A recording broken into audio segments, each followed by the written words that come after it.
Salam TAYTB. Jumpa lagi di One Wealth Outlook Weekly Market Update. Saya Ahmad Enver, siap memberikan informasi dan analisa pasar terkini, global dan juga domestik untuk membantu Anda memilih strategi investasi terbaik. Mampukah The Fed menekan inflasi tanpa mengakibatkan resesi? Pertanyaan inilah yang telah mendominasi kekhawatiran investor dalam beberapa minggu terakhir. Bukan tanpa sebab, lonjakan inflasi di Amerika Serikat telah menyentuh the level 8,3% year on year di bulan April lalu, yang merupakan tertinggi dalam 4 dekade terakhir. Di zona Eropa, cetak inflasi pun secara berturut-turut telah mencatat rekor tertinggi baru dalam 7 bulan terakhir, di level 8,1% per bulan Mei lalu.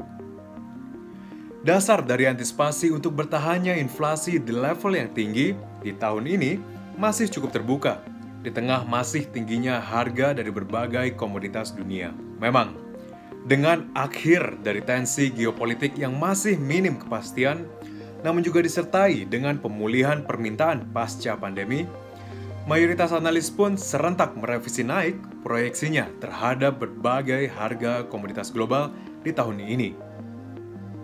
Grup kami misalnya tetap berpandangan cukup bullish terhadap harga minyak dunia, terlepas harga Brent maupun WTI yang masing-masing telah meningkat lebih dari 50% di tahun ini.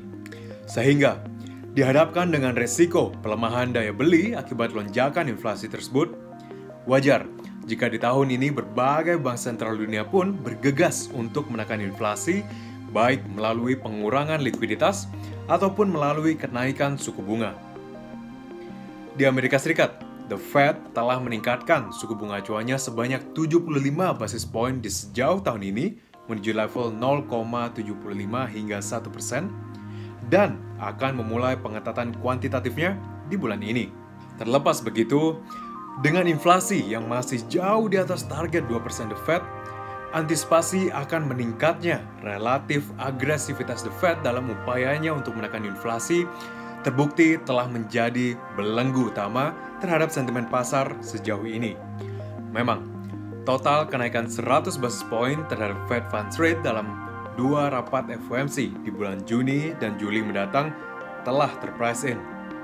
Namun, pernyataan Wakil Ketua Fed di minggu lalu yang memandang adanya ruang untuk kenaikan suku bunga lebih lanjut sebesar 50 basis point pada FOMC September mendatang, di atas 25 basis poin yang diantisipasi pasar, terbukti kembali membebani optimisme investor. Pasar Fed Funds Futures pun kini mengantisipasi total hingga 8 kali kenaikan suku bunga lebih lanjut hingga akhir tahun ini, yang jika terrealisasi akan membawa suku bunga acuan di kisaran 2,75 hingga 3%. Sehingga terdapat kekhawatiran bahwa dengan suku bunga yang berpotensi meningkat di atas neutral rate di kisaran 2,4%, hal tersebut pun dinilai berisiko akan secara signifikan menekan momentum pertumbuhan. Bahkan, konsensus Bloomberg pun mengindikasikan adanya tren kenaikan terhadap probabilitas terjadinya resesi di Amerika Serikat di tahun ini, meskipun memang masih di level 30%. Secara keseluruhan, pelemahan sentimen pun tercermin dari meningkatnya safe haven US dollar sepekan lalu, di mana indeks dolar DXY berhasil menguat 0,49%, sementara indeks saham S&P 500 melemah 1,25%, dan imbal US Treasuries tenor 10 tahun yang naik hingga 20 basis point dalam periode yang sama. Menariknya, terlepas variatifnya tekanan eksternal tersebut, instrumen keuangan domestik berhasil serentak menguat.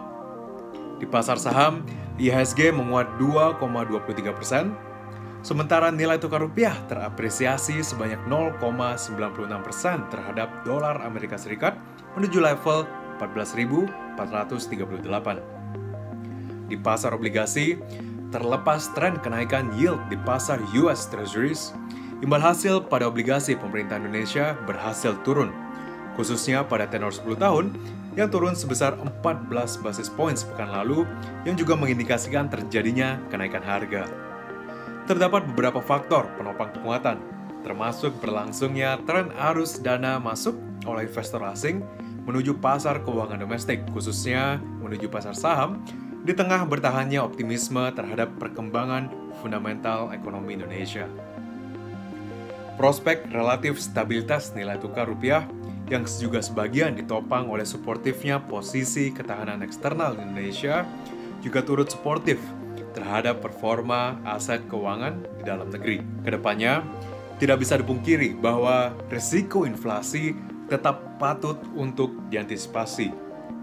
Inflasi Indonesia yang tengah dalam tren kenaikan sejak bulan Juni tahun lalu dan terakhir menyentuh level 3,55% year-on-year di bulan Mei, memang masih di dalam jenjang target 2 hingga 4% Bank Indonesia. Namun, dengan latar belakang harga minyak dunia yang masih bertahan di level yang tinggi, disertai dengan inflasi produsen Indonesia yang telah mencapai 9% year-on-year di kuartal pertama tahun ini, ruang untuk transmisi kenaikan harga menuju konsumen pun kami nilai masih cukup terbuka.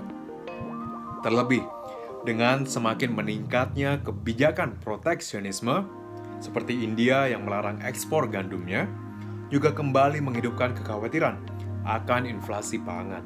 Sehingga, disertai dengan kebijakan hawkish Fed, bayangan inflasi di dalam negeri pun masing-masing kami nilai turut menopang antisipasi kami untuk potensi kenaikan suku bunga oleh Bank Indonesia di tahun ini.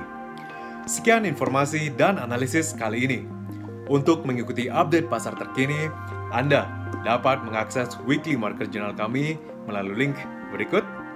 Dan jangan lupa untuk memfollow kami dengan mengklik tombol subscribe. Saya Ahmad Enver, nantikan One Wealth Outlook berikutnya di minggu depan. Salam TAYTB.